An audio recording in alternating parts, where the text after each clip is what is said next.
O vídeo que você está assistindo é um dos vários materiais disponibilizados gratuitamente pelo projeto Espiritizar e que são patrimônio do movimento espírita e da humanidade. Na descrição do vídeo, você encontra indicação de outros materiais relacionados a este assunto.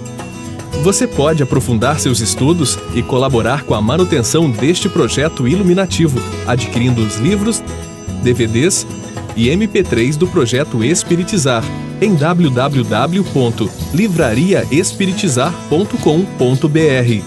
Encontre mais materiais como este e fique por dentro da agenda de palestras e seminários transmitidos ao vivo em www.espiritizar.org.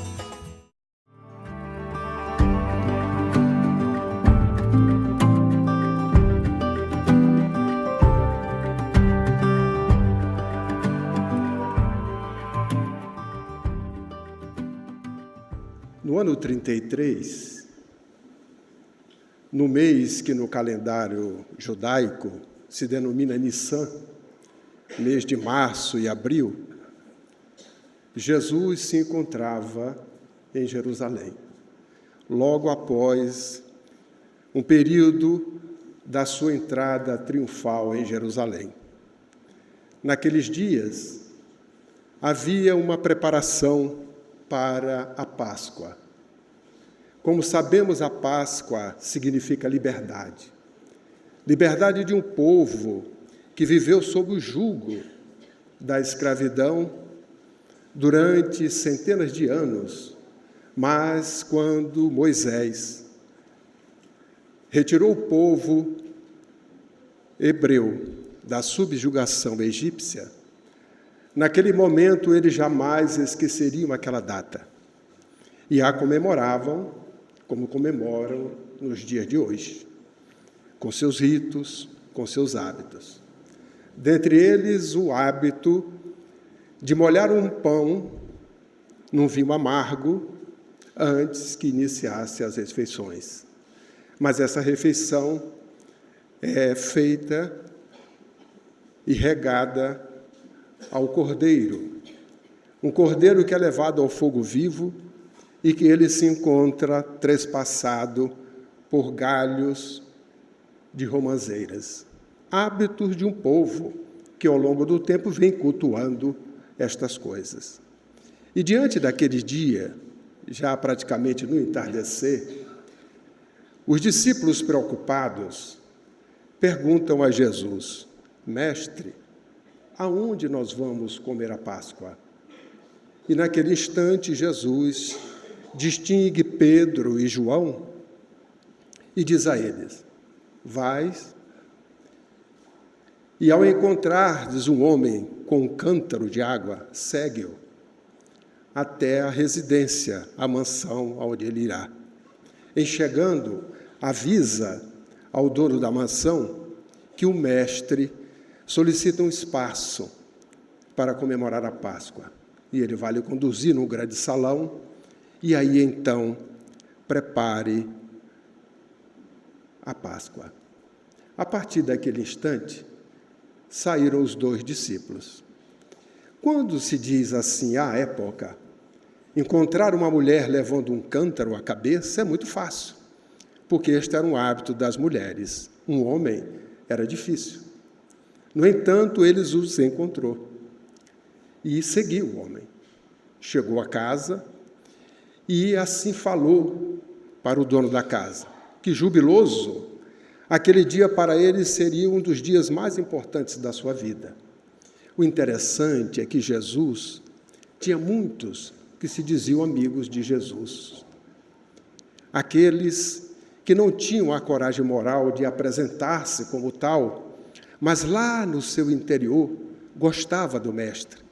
E naquele momento, aquela casa, que os evangelistas não registram de que era um desses amigos de Jesus. E é neste cenário que Jesus, junto com os discípulos, e nos conta Amélia Rodrigues que Maria, a sua mãe, estava também em Jerusalém. E naquele momento, todos se dirigem para a comemoração da Páscoa. E lá chegando, Jesus tira o seu manto, cinge uma toalha e pratica um ato que para os discípulos eles estranharam, porque ele pegou uma bacia, colocou água e foi lavar os pés dos discípulos.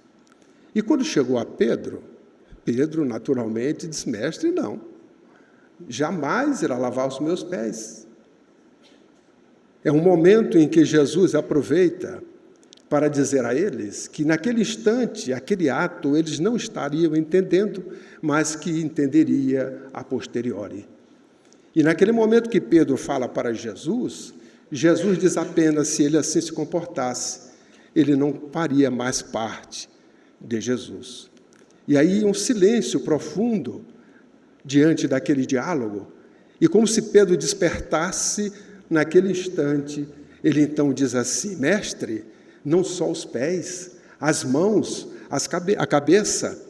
E a partir de então, Jesus cumpre este ato. E após, Jesus naturalmente se dirige e os discípulos jubilosos começam então a conversarem, mas esqueceram daquele ato. E quando Jesus está se assentando, observa que eles estão discutindo entre si qual dentre eles seria o mais amado, aquele que estaria no coração de Jesus. E ele observa que em tão pouco tempo eles já haviam esquecido, nem tinham entendido aquele seu comportamento. E a partir daquele momento ele nos traz o ensinamento, dizendo: quem é maior? É quem está à mesa ou quem serve à mesa? E complementa dizendo que o que é maior aqui entre nós será menor no reino dos céus, e ao contrário, o que for menor entre nós será o maior nos reinos dos céus. E a partir deste momento, Jesus começa, porque aquela Páscoa seria a última, que ele estaria junto com os discípulos. E ele, então, começa a dialogar com eles na preparação para os eventos que adviriam. E diz que entre eles haveria um que iria trair. E aí as questões comenta: quem será? E João, que se encontrava com a sua cabeça próxima ao peito de Jesus, interroga ele. Alguns evangelistas dizem que Pedro pediu para João fazer isto, mas Amélia Rodrigues diz que naquele momento João, de maneira espontânea, pergunta a Jesus: quem seria? E Jesus diz, já cumprindo o ato, o rito, mas Jesus cumpriu o rito não que ele precisava, porque lembremos que ele disse que não veio derrogar as leis, veio cumpri-las, inclusive naquele instante respeitando as leis dos homens e os atos que eles haviam cultuado ao longo de alguns anos, de um período longo. Então Jesus, naquele instante, diz que seria aquele a que ele entregasse o pão, e o hábito era ungir o pão no vinho e após comer o pão. E naquele instante que ele pega o pão, Judas toma o pão da mão dele e Jesus diz para ele: vais e faz o que tens que fazer. Os discípulos não entenderam, porque Judas era o responsável pela logística, era quem andava com a bolsa de dinheiro, era quem fazia as compras, os aparatos daquele momento, e imaginaram que Judas, a partir dali, estaria fazendo alguma coisa que tinha combinado com Jesus. E aí eles permaneceram. Não havia entendido até então este contexto. E a partir daí Jesus nos traz o diálogo na continuidade. Mas este diálogo já estava de uma forma um pouco diferente, porque a presença de Judas, naturalmente, com os seus pensamentos, com as suas ideias, deveria influenciar, como todos nós influenciamos, com os nossos pensamentos, com os nossos sentimentos, com as nossas palavras, o ambiente onde nós estamos. E a partir dali, num ambiente mais calmo, mais fraterno, Jesus dialoga com aqueles 11 que ali se encontrava e com sua mãe.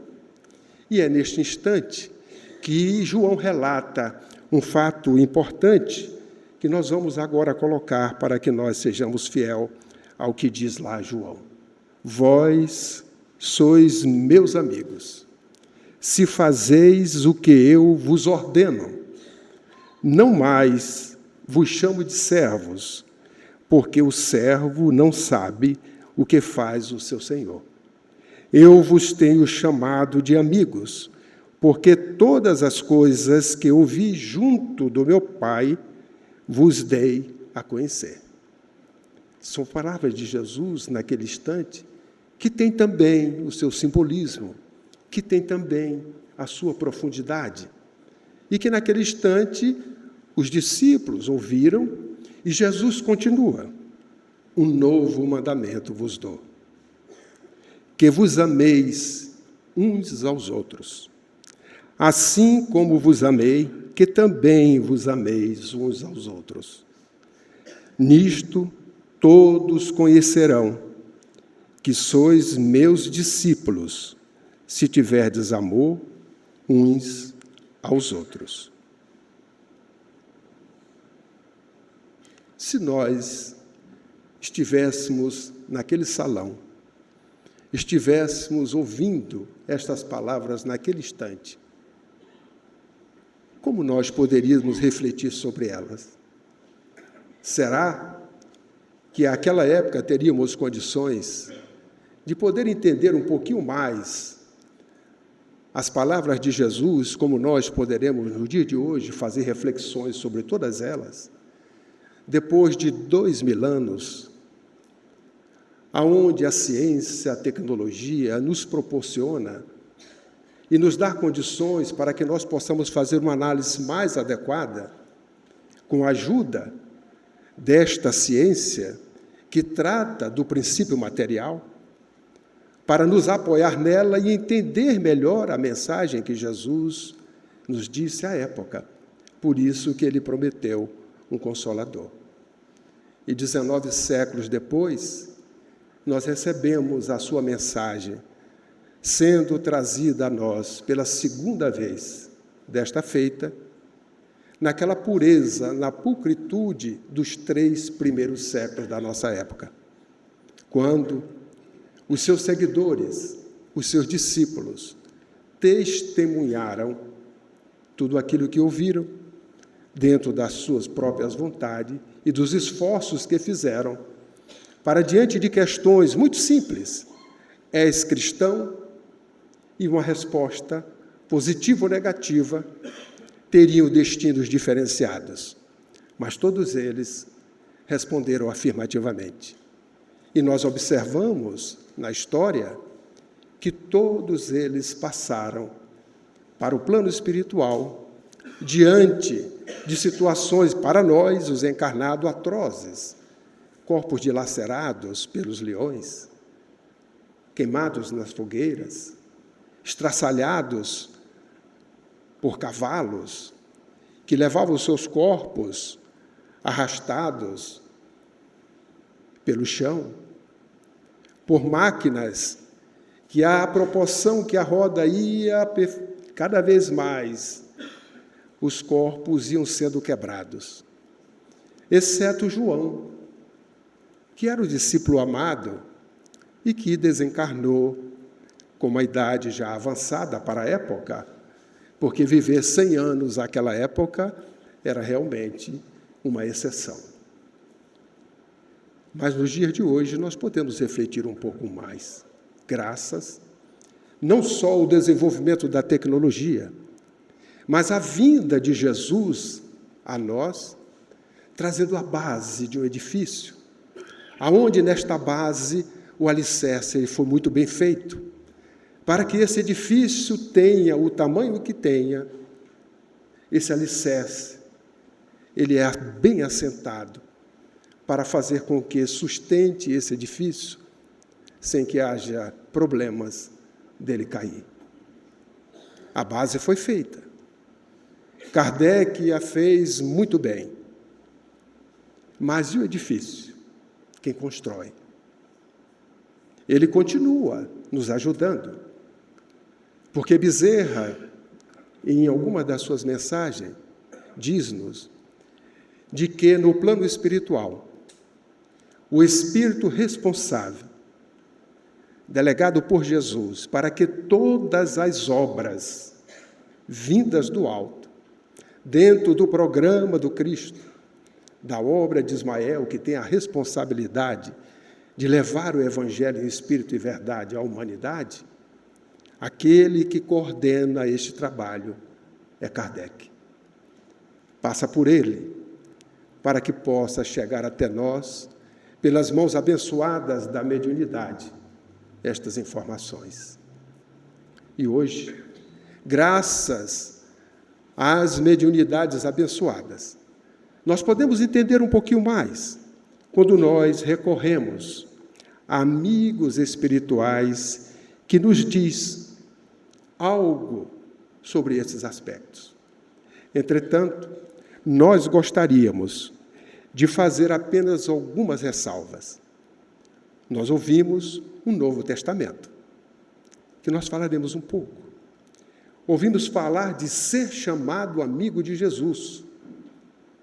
Quem não gostaria de ser chamado amigo de Jesus? Até aqueles que não estão, como nós, passando um período de Páscoa, conhecendo-o mais profundamente através das suas mensagens, aqueles que estão à rua. Se chamar amigo de Jesus, eles irão aceitar, mesmo aqueles que podem inicialmente dizer que são contra Jesus. Estas palavras soam lá na sua intimidade ou no seu inconsciente profundo uma certa aceitação. Mas nós ouvimos falar de ser amigo de Jesus. Será que tem diferença? Ser chamado amigo de Jesus e ser amigo de Jesus? Provavelmente deve ter. Se não tivesse, ele não diria, nas palavras que nós ouvimos escritas por João, e o convite à fraternidade. Nós vamos encontrar nas obras complementares estas palavras de Emmanuel, aonde ele nos diz: a leitura despercebida do texto induziria o leitor a sentir nessas palavras do Mestre absoluta identidade com seu ensinamento relativo à regra áurea. Se nós não estivermos atentos, nós imaginamos que ele estaria repetindo a lei áurea. Amar a Deus sobre todas as coisas. Esta é a única lei. Deus, que nós ainda mesmo, 2000 anos depois, não o compreendemos, mas o processo evolutivo veio nos trazendo, pelas próprias revelações divinas, um aperfeiçoamento deste conceito, para que nós saiamos daquele momento em que os exilados de Capela, dentre eles o povo hebreu, um dos grupos que aqui chegaram já com este conceito arraigado, espíritos exilados porque tinham ainda muitas mazelas que não conseguiram domar no seu interior. A vaidade, o orgulho predominava, tanto que predominou quando nós estudamos a história. Entretanto, deixaram o maior legado que possuía para a humanidade no momento em que o politeísmo graçava a ideia do Deus único. Necessária como Moisés nos trouxe, e que depois Jesus muda todo este conceito na vivência, na aplicação da lei maior, que é a lei do amor. E depois, mais tarde, nos trazendo como a causa primária de todas as coisas, e a inteligência suprema. É um outro conceito, que é a proporção que nós vamos evoluindo certamente. Nós vamos nos aprofundando um pouco mais na intimidade do Pai, para que nós possamos, assim, dentro das nossas zonas de compreensão, ir entendendo melhor aquele que nos criou. E Ele, quando esteve entre nós, nos deu o único ensinamento, amar a Deus. Mas, observando a nossa ignorância, Ele não parou por aí, disse: olha, tem um segundo ensinamento, tem o mesmo efeito do primeiro. E nos ensinou a lei áurea. Mas quando nós perguntamos, nós amamos a Deus? Se eu fizer essa pergunta aqui, provavelmente dissesse: quem ama a Deus, levante o dedo. Eu imagino que 100% de nós, os encarnados, iríamos levantar o dedo, e no plano espiritual, alguns espíritos também levantariam o dedo. Será que nós realmente amamos a Deus? Porque o segundo ensinamento, qual é? Amar ao próximo como a si mesmo. Se nós disséssemos que nesta sala, neste momento, tivéssemos algum próximo que nós não temos tanta afinidade. Por exemplo, uma aranha, um sapo, um animal peçonhento. Qual seria a nossa reação? Não é? Não tem nenhum, mas já vimos pelos risos. Lembremos de que o ensinamento é amar ao próximo. O próximo é o reino mineral, está próximo de nós. É o reino vegetal, é o reino animal e o reino hominal. Jesus não disse que o maior ensinamento era amar ao reino hominal, nem amar ao semelhante. Amar ao próximo. Olha a profundidade. Desde aquela época, tudo que os homens estão buscando hoje para o futuro, para deixar uma terra melhor, cuidar da natureza, cuidar do vegetal, do animal, de todos os reinos, inclusive dos intermediários, na transição de um para o outro, Jesus já nos ensinou um ensinamento maior. E hoje, quem de nós quebraria o bibelô da pessoa que nós mais amamos e que está sob o nosso cuidado ou a nossa casa, porque aquele é um objeto daquela pessoa? Algum de nós teríamos descuidado com estas coisas? Certamente que não. As criaturas do Criador são todos os espíritos que neste habitat do Pai, chamado Terra, sob a responsabilidade dele, o governador, para nos tirar da simplicidade e ignorância e levarmos à angelitude, a condição em que ele se encontra, ele tem esta responsabilidade direta com o Pai. Eu e o Pai somos um. Podemos entender que o pensamento dele e o do Pai é o mesmo. Por isso o Pai deu a ele as condições para que ele tivesse essa responsabilidade. Na contagem de tempo nossa, pelo que a ciência demonstra, há 4,5 bilhões de anos. Jesus, se naquele momento fosse promovido a espírito crístico, no mínimo ele já tinha 4,5 bilhões de anos como espírito crístico, cuidando de nós. Então, o segundo ensinamento, que é amar ao próximo como a si mesmo, a lei áurea, ela nos dá uma visão mais cósmica, para que nós possamos, ao entender, vivenciar esta lei, respeitando-nos mutuamente. Porque quando ele famou para que nós pudéssemos nos amar mutuamente, era para que nós possamos amar a todos indistintamente. Aí Emmanuel nos diz assim: o amor a teu próximo como a ti mesmo é diverso do que vos ameis uns aos outros, como eu vos amei. Tem uma conotação diferente. Jesus falou naquele contexto, estas palavras, depois que Judas não estava. Ele poderia falar quando Judas estivesse. Mas ele falou num clima, num ambiente onde não havia perturbação, pelo menos de pensamentos, de intenções, que naquele momento impregnava a mente de Judas. E aí ele falou com fraternidade, convidando aos discípulos há um novo mandamento. Porque o mandamento, o outro, Emmanuel, nos esclarece.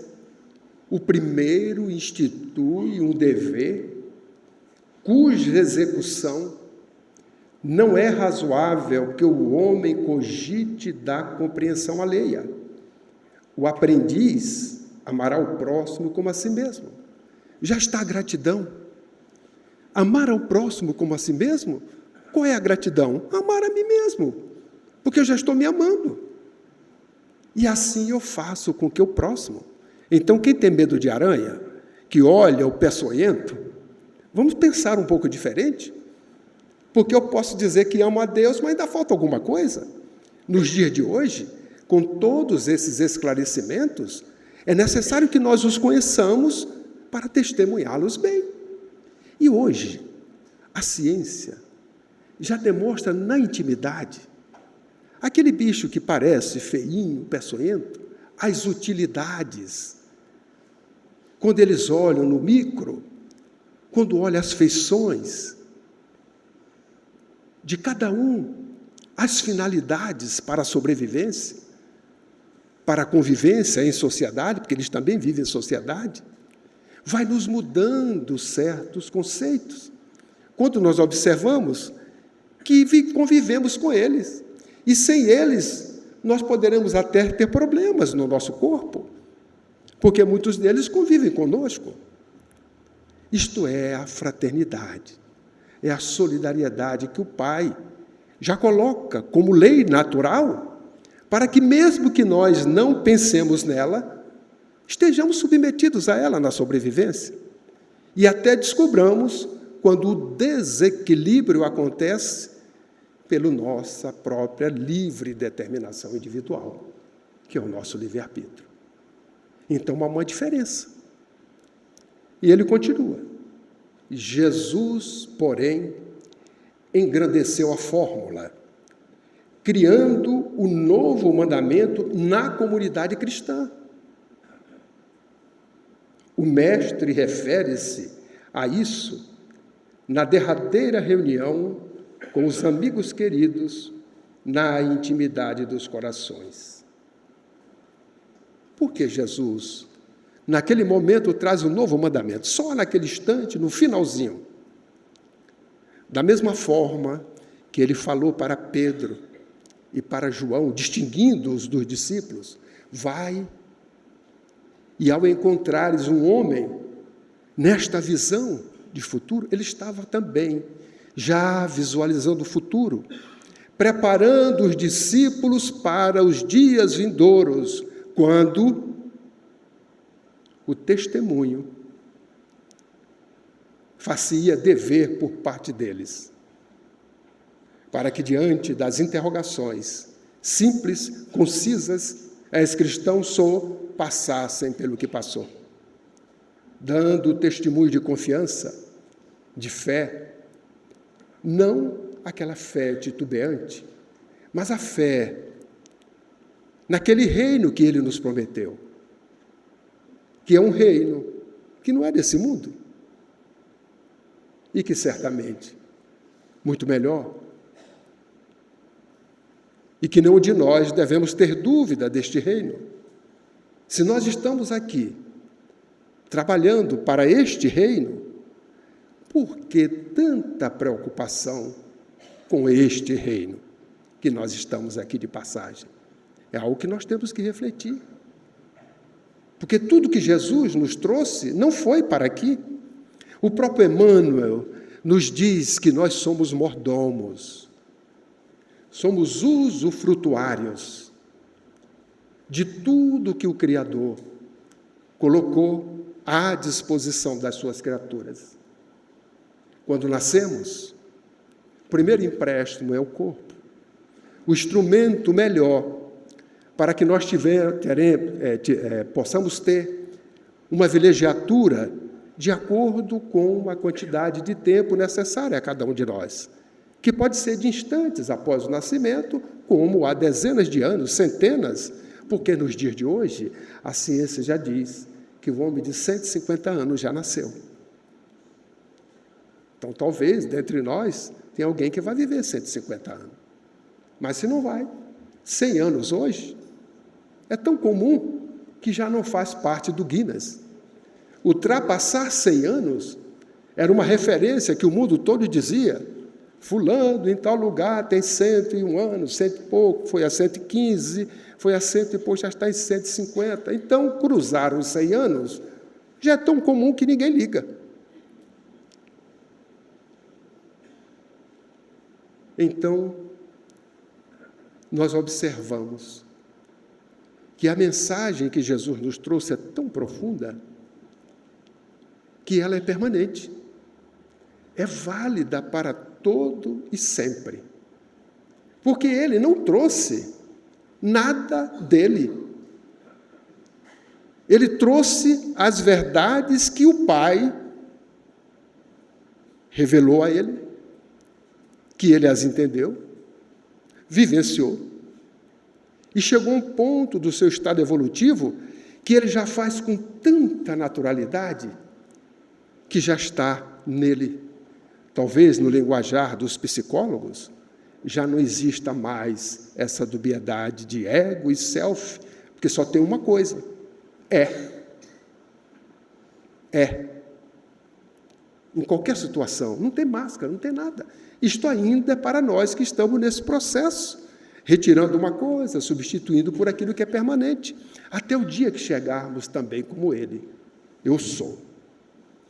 E em qualquer instância, se quisermos dizer, as duas coisas estão numa só.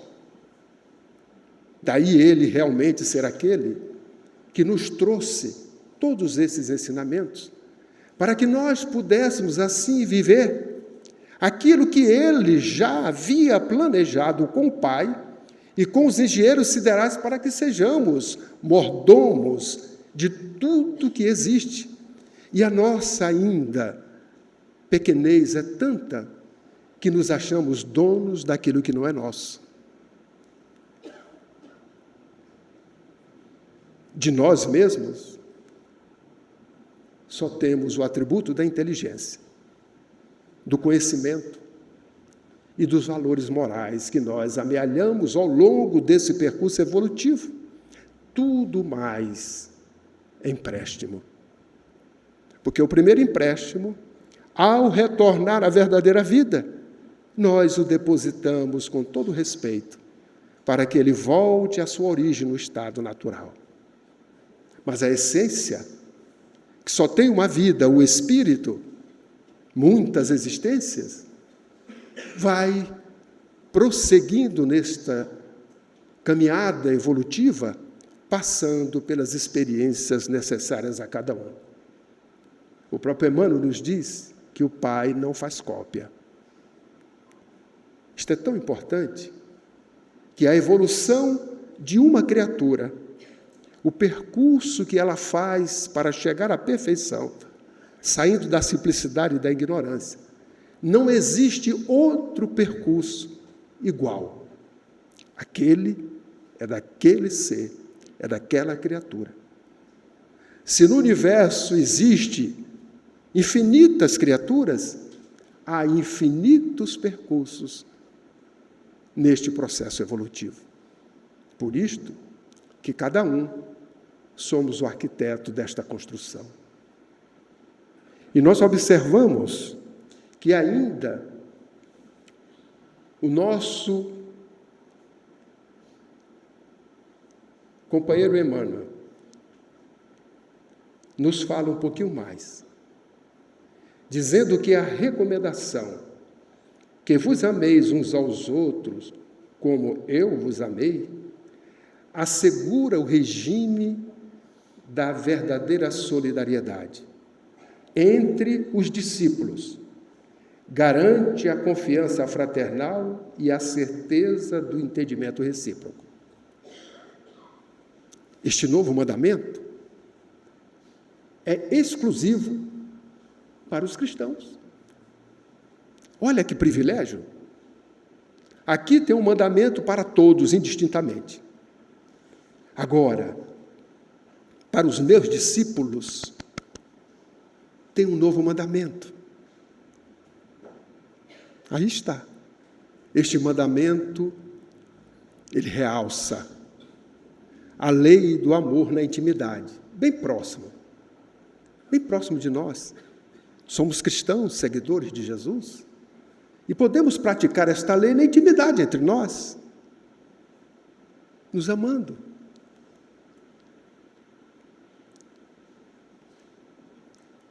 Será que existe amor, união, sem esta característica?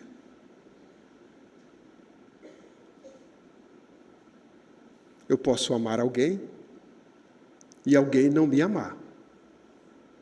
Isto está no primeiro mandamento. Eu não preciso de gratidão do outro que não me ama, porque a gratidão é o fato de eu amá-lo. É o suficiente. Eu já me beneficio nisto.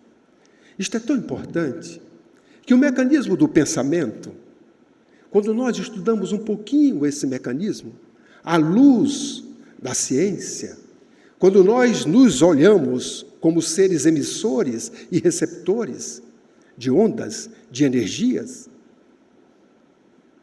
e como é que é esse processo? Se temos um corpo físico, um corpo espiritual, e os amigos espirituais dizem que nós nos comunicamos perispírito a perispírito. Agora, como eu estou me comunicando com todos? Alguém pensou que é perispírito a perispírito?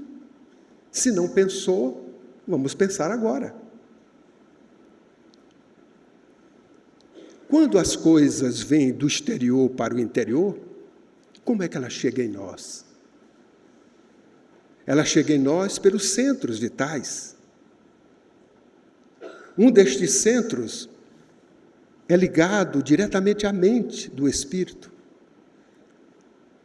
E entra neste centro, mas antes de chegar na fonte, no espírito, o que eu recebo, esta onda que chega, ela perpassa os nossos corpos, banhando como se fosse algo que caísse nesta região, banhando todo o córtex cerebral. O nosso cérebro, no corpo físico, 2 hemisférios, ligado por um corpo caloso, um tronco que liga o sistema nervoso central e o sistema nervoso periférico. As trilhões de células que nós possuímos são banhadas e bombardeadas a todo instante por estas emissões que chegam até nós, passa pelo nosso cérebro, banhando este córtex, passa por todo o sistema nervoso central, periférico, retorna ao perispírito e, através desse mesmo centro de força, vai à mente. Aí o espírito diz assim, é quente, é frio, é bom, é ruim, me faz bem, me faz mal. E, a partir daí, ele interage, dá uma resposta. E esta resposta chega, volta fazendo o mesmo percurso e chegando no espaço.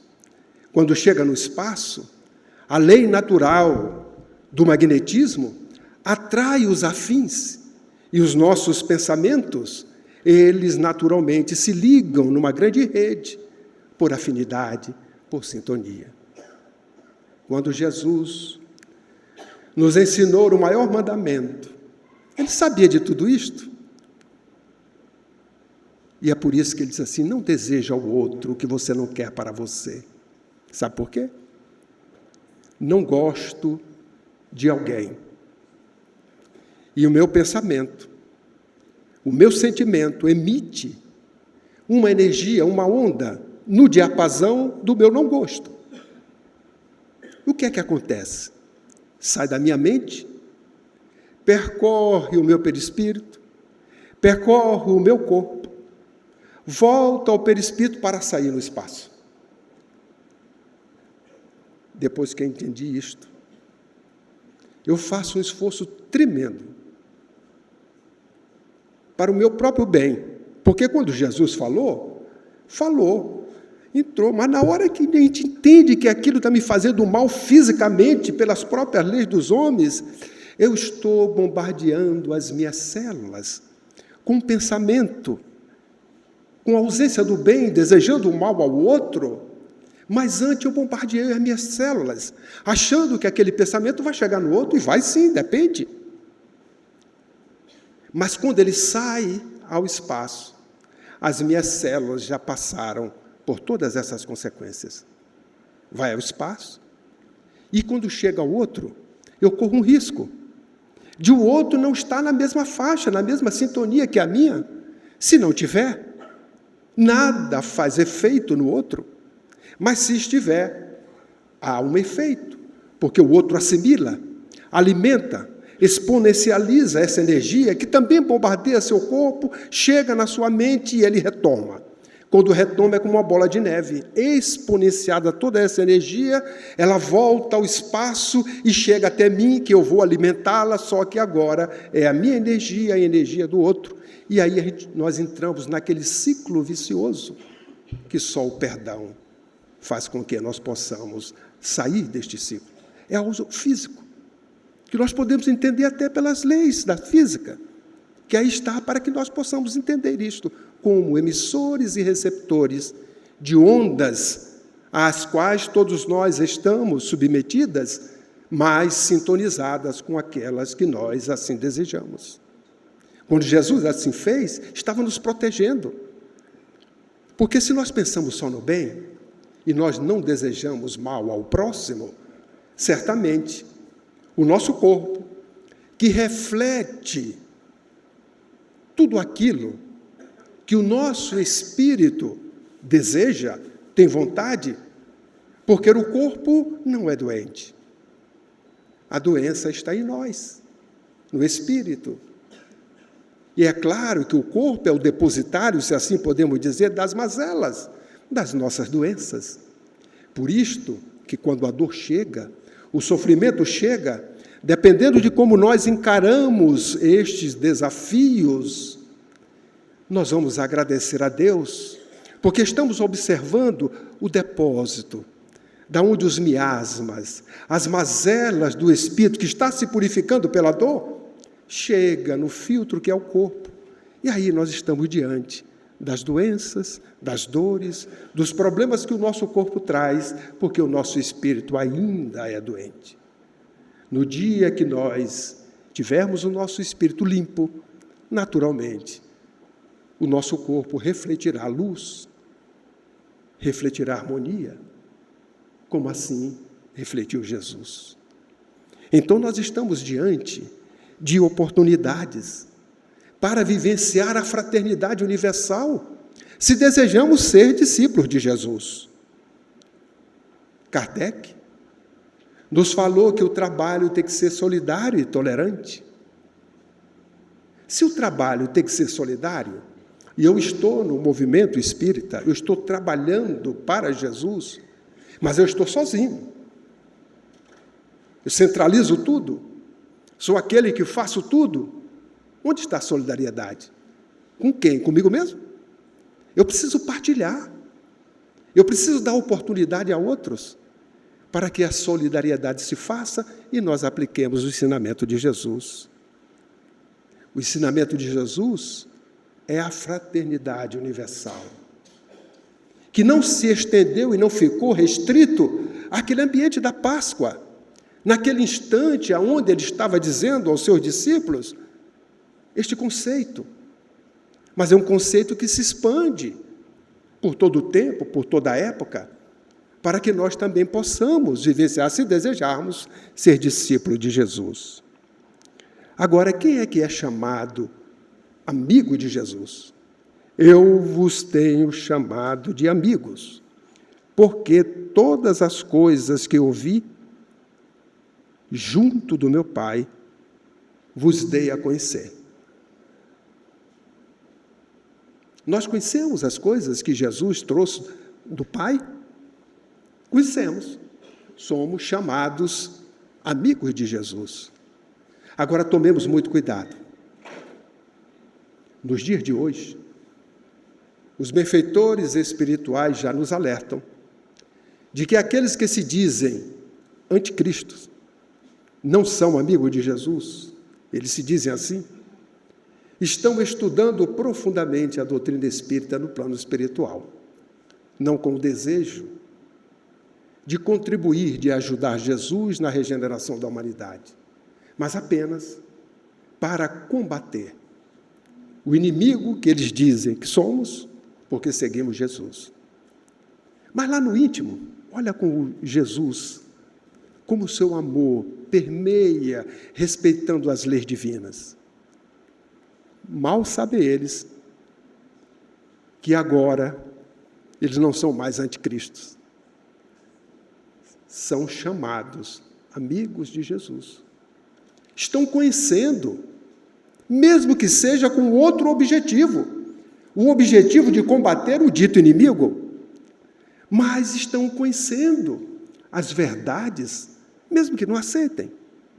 Então, estes também são chamados amigos de Jesus. Já observaram as nossas responsabilidades agora? Sou espírita e conheço a mensagem de Jesus. Sou chamado amigo de Jesus. E o magnetismo, no linguajar de hoje, me conecta automaticamente com que senha? 2 chamados amigos de Jesus. Aqueles que conhecem a mensagem que ele trouxe do Pai. Já era esperado pelo plano espiritual essas atitudes. Por isto, que quando Jesus nos falou do vigiai e orai, e naquele contexto ele fez 3 vezes, pediu, vigia que eu vou orar. Diz Lucas, que é o único que diz a distância que ele foi, que era a distância de um homem que joga uma pedra. Então podemos dizer menos de 100 metros. Aí Jesus ora, volta, estão dormindo. Aí pede novamente, estão dormindo? Volta, vai lá, ora, vem, dormindo. Pede novamente para vigiar, vai, volta, dormindo. Ele diz, chega, agora vamos, porque temos que cumprir, alguém está vindo aí para me beijar e para me trair e cumprir a lei.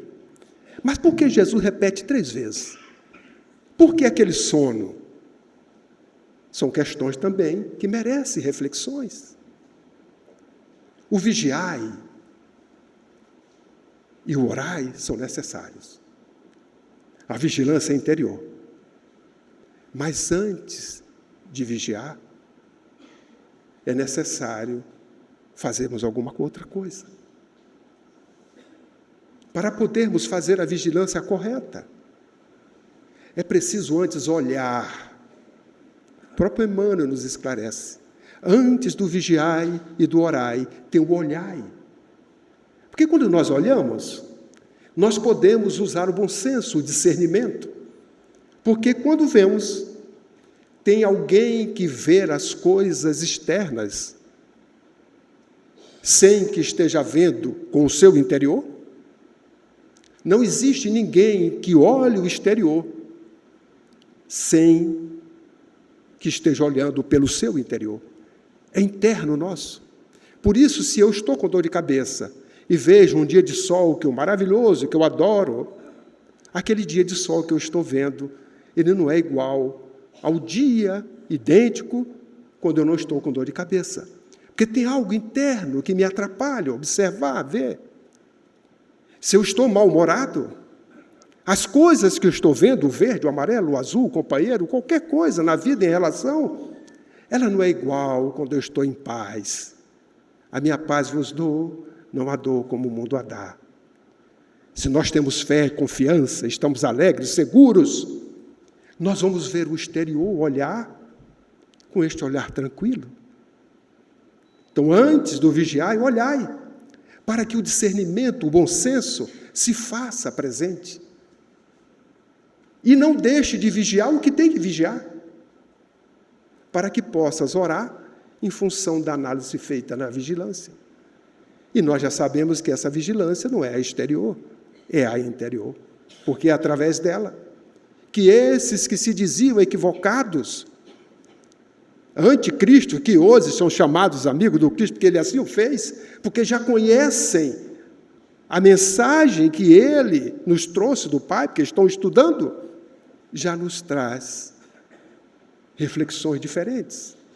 Para nós, os seguidores de Jesus, que desejamos ser amigos e não chamados amigos, que desejamos ser discípulos, precisamos, nos dias de hoje, prestar muita atenção, porque nós estamos numa época que não dá mais para fazer escolhas equivocadas. Estamos numa época de transição que exige de nós comportamentos não mais idênticos ao que nós tivemos no passado.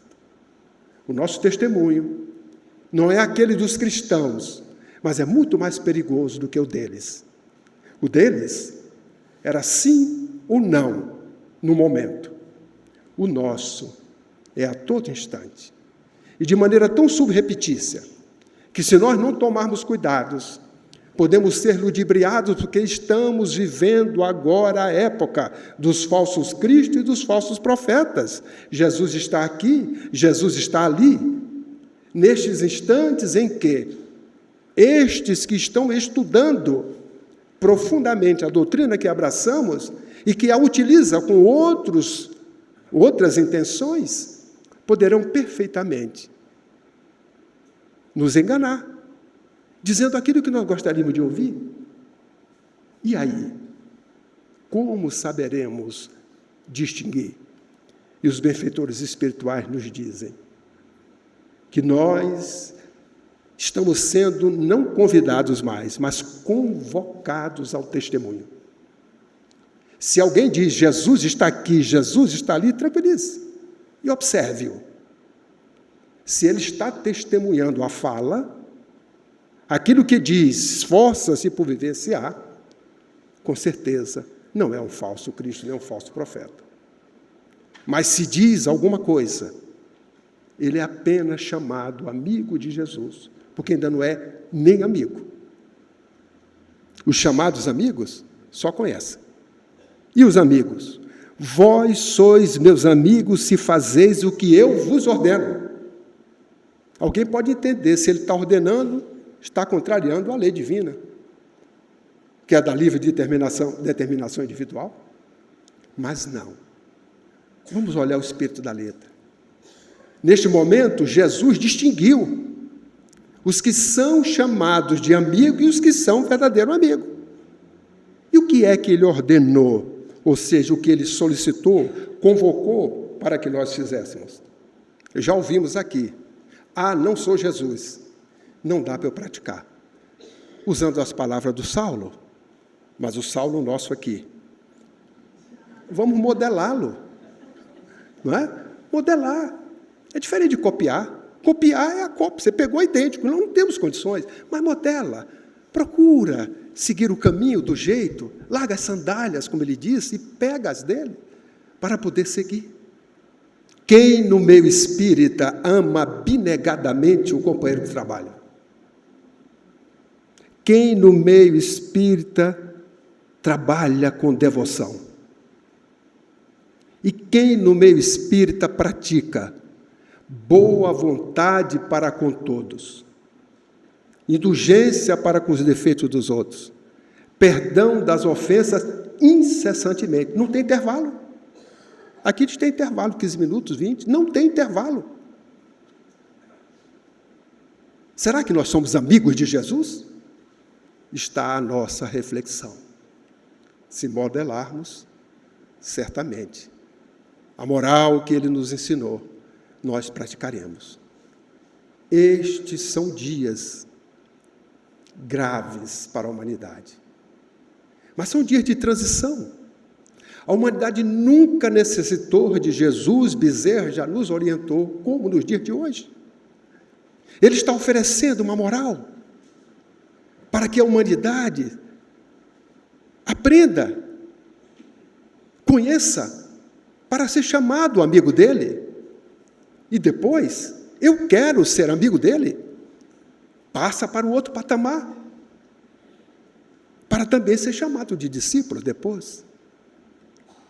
As provas, missões, tarefas, todos nós temos no ambiente que nós estamos trabalhando. O grande problema é quando nós usamos os nossos interesses em detrimento do interesse do Pai, de Jesus, do seu programa. Quem trabalha com Jesus é um trabalho impessoal, mas é comum a todos. Não há espaço para o personalismo. Trabalhar com Jesus é renunciar aos meus interesses para que sobreleve o nosso interesse. O nosso interesse é o interesse de Jesus. Divulgar o Evangelho em espírito e verdade à humanidade. Alguns podem achar-se missionários, porque a partir de agora eu tenho a missão de divulgar o Evangelho em espírito e verdade à humanidade. Esta missão, ela não dispensa a autoevangelização, porque eu não posso oferecer o que não tenho. Eu não posso divulgar algo que para mim aquilo é apenas o conhecimento que eu tenho, porque eu sou chamado amigo de Jesus. Eu ainda não sou amigo dele. E para eu ser amigo dele, eu tenho que testemunhar. Para poder, sim, através do exemplo, polarizar aqueles que ainda não conseguiram ser tocados pela mensagem de Jesus. Kardec, ao falar das ideias espíritas, na conclusão do Livro dos Espíritos, no item 5, ele esclarece que as ideias espíritas têm 3 momentos. O primeiro momento é o da curiosidade. O segundo momento é o da ciência, é o da filosofia.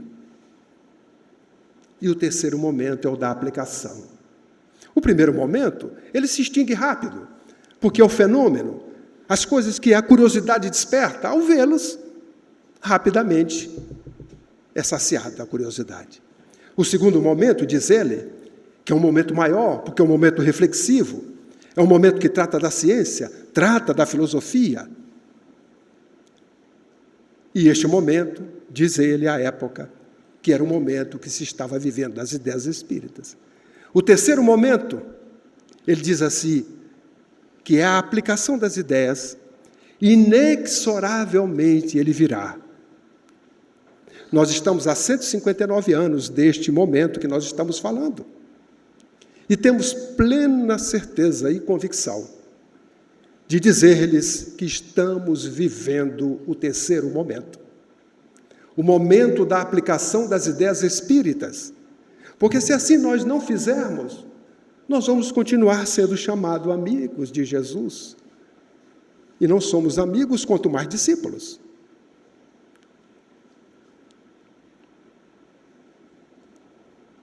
Quem trabalha com Jesus esquece de si. Agora o trabalho é comum a todos. Ah, mas eu sou o presidente do centro. Ah, mas eu sou aquele que está lá no meiozinho, só tem eu e 2 pessoas, faço o evangelho. É um trabalho comum. Ninguém chega no plano espiritual e ganha diploma de herói porque foi presidente, ou porque foi diretor, ou porque teve cargos. O próprio Livro dos Espíritos nos mostra, na pergunta 275, nada disso vale no plano espiritual. Aquele que não teve nenhum cargo, mas teve um encargo de vivenciar a doutrina, de trabalhar, chega no plano espiritual e é mentor de muitos presidentes de casas espíritas. Porque aquele foi discípulo. Então, o que interessa não são os cargos, mas os encargos. O grande problema é quando realizamos esse trabalho, achamos que o trabalho é nosso, que o meu é mais importante do que o do outro. E todo o trabalho com Cristo é importante. Fraternidade é o convite. Ser fraterno quer dizer abraçar, quer dizer sorrir, porque nós poderemos estar juntos e não estar unidos. E para ser fraterno, é necessário que nós tenhamos união. Nós estamos exercitando a solidariedade e a tolerância como o codificador nos ensinou neste trabalho? Tolero o companheiro que tem uma ideia diferente da minha, na mesma casa que eu trabalho? Tolero no meu lar o filho, a esposa, etc., que tem uma ideia diferente da minha? Sou solidário na sociedade que eu vivo? Porque isso não se restringe apenas a um ambiente que nós vivemos na casa espírita. União. Falamos de união, louvamos união, e eu faço a pergunta: vivenciamos união? Podemos estar juntos, mas não unidos. Para estar unido, é necessário sinceridade. Sinceridade de propósito. Chegar para o outro, olhar nos olhos, dizer o que sente ou dizer o que observa. Mas para que isso aconteça, é necessário que haja um feedback. O segundo passo é necessário diálogo. Se no meio espírita nós dizemos que estamos unidos e não há sinceridade de propósito, não há diálogo, nós não estamos perseverando no bem. Porque para perseverar no bem, nós temos que olhar uns aos outros como irmãos, como discípulos de Jesus. E ele disse que para ser discípulo nós temos que nos amar. A reforma que nós precisamos fazer em nós mesmos é um dever. Mas na vida de sociedade, nós temos que concomitantemente estar fazendo a reforma e, ao mesmo tempo, trabalhando com Jesus nesse trabalho de divulgação.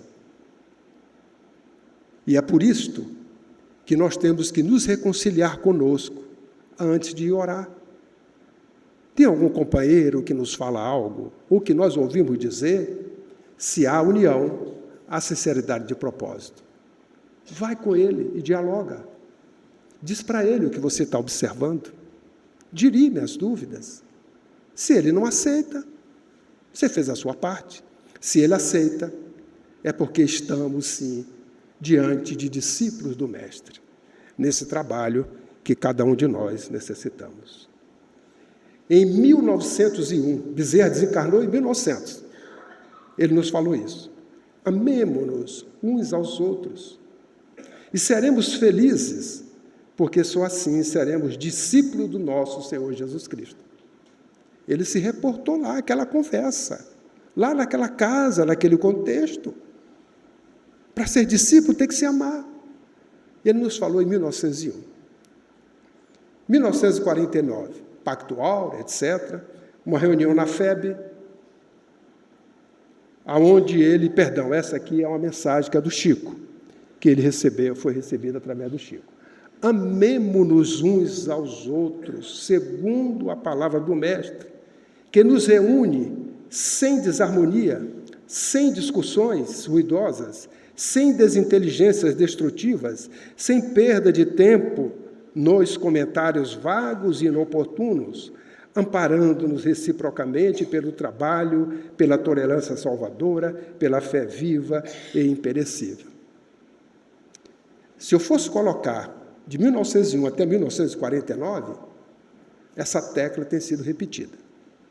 Aí eu vou pular. 1989. Divaldo, no encerramento do Congresso Internacional. Jesus é o mesmo hoje, como o era há 2000 anos, restaurado na palavra, consoladora da doutrina espírita. Ele nos conclama a união dos corações para a unificação dos postulados em torno do ideal de verdade. Se nós fôssemos buscar nos dias de hoje a mesma tecla, o que é que está havendo? Podemos dizer, esses anos teve espíritas que já desencarnaram, os outros estão chegando, precisa rever os ensinamentos. Será que é isto mesmo? Ou será que nós Gostamos mais de ser chamados amigos do Cristo do que ser verdadeiramente amigo? Fica a interrogação, para que nós possamos aprender este convite à fraternidade que Jesus nos fez há 2000 anos e que nos dias de hoje Ele permanece nos chamando para que nós continuemos nos amando uns aos outros. Pensemos nisto, reflitamos nisto, mas, sobretudo, testemunhemos. Que Jesus nos abençoe e nos ampare, para que essas reflexões permaneçam conosco, não só nestes dias de Páscoa, mas que ela perdure a partir de agora, por todos os momentos que nós estejamos trabalhando com Jesus. Que tenhamos muita paz.